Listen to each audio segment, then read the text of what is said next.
بر شما ملت نمک نشناس. امیدوارم که حالتون خوب باشه. از صدای دروغگویان در خدمت شما هستم و امروز آمدم که از قدرت نظامی خود رونمایی کنیم. رونمایی میکنم از قدرت نظامی خود شیاف یک. شیاف یک مافوق صوت هست تا قاره پیما هم هست و در سخنی که با سرلشکر حامله داشتیم در مورد توانمندی این شیاف یک بسیار صحبت کردیم. شیاف یک موشکیه که دوربر هست، سوختش جامد هست، نخستین موشک زمین به زمین هست، برای همینه که رو سر خودمون افتاد و جایتونه و قدرت فاصله و دوندگی این موشک حدود 2000 کیلومتر هست و گفتم از ویژگی های بسیار مهمش هم این هستش که بیشتر رو سر خودمون میافته. همچون که دیدید از 300 تایی که پرواز دادیم 295 تاش افتاد رو سر خودمون. اینم خب کلاهکش هست. کلاهکش هم که اون مدلی هستش که وقتی که به دشمن میرسه رو در رو با دشمن میشه کلاهکش میفته که معمولا توریست ها در روزهای گذشته با این کلاهک و با شیاف یک خیلی عکس گرفتن. در بسیاری از دریاچه ها، مدرسه ها، جاده ها، مزرعه ها افتاده بود. رونمایی میکنم شیاف یک. چطوره با؟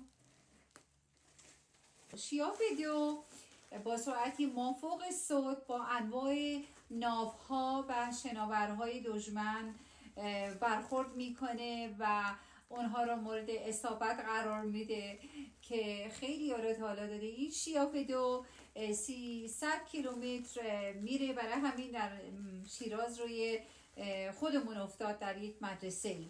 دشمن از این شیاف دو خیلی میترسه چون خیلی دردآور هست و بیشترش از 300 تا شیافایی که پرواز دادیم یه چند روز گذشته حدود 200 تاش از همین شیاف دو بود که افتاد و همچون گفتم خیلی مورد تمرکز منطقه توریست ها و اونهایی که دوست دارن با اینها عکس بگیرن. خیلی در بررسی های عمومی که انجام دادیم، سالهایی که کردیم، گفتن که شیاف دو رو خیلی دوست داشتن، از همه بیشتر دوست داشتن و ما در صدد همچون گفتم با سرلشکر حامله که صحبت می کردیم در صدد ساخت بیشتر شیاف دو با پولهای شما هستیم. تقدیم می کنم شیاف دو.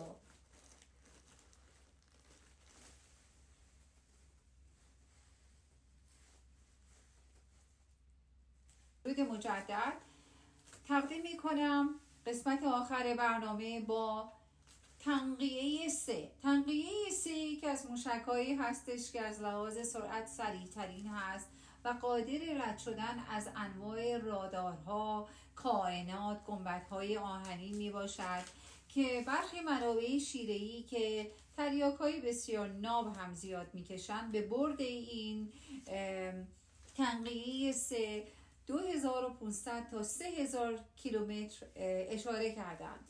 در برخوردی که با دشمن چند روز پیش داشتیم ما از تنقیه 3 هم استفاده کردیم که ما تحت بسیاری را مورد نظر قرار داد. تنقیه 3 یکی از ابداعها و افتخارات ما می باشد که گفتم سر سفره‌های تریاک و شیره کشی انجام شده و اختراع شده.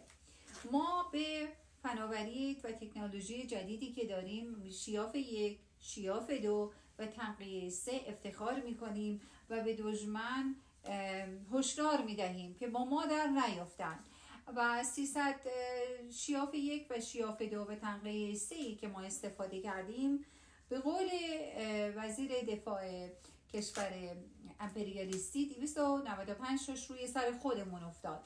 البته این آمار درست نیست، ما داریم روی این آمار کار میکنیم. آمار درستش هست که از 300 تا تنقیه 3 و شیاف 1 و شیاف 2 298 تاش رو سر خودمون افتاد. فکر کردم به ما لطفی چیزی داشتن. بنابراین من شما رو اینجا با این فناوری تنها میگذارم که کمی به خودتون افتخار کنید تا برنامه دیگر که ما از فناوری و دستاوردهای خودمون با پولهای شما در خدمتتون باشیم. معرفی میکنم تنقیه 3.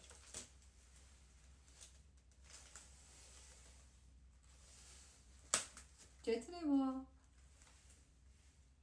شیاف 1 شیاف 2 تنقیه 3. فعلا برید دیگه، صحبتی ندارم. از صدای دروغگویان در خدمت شما بودم.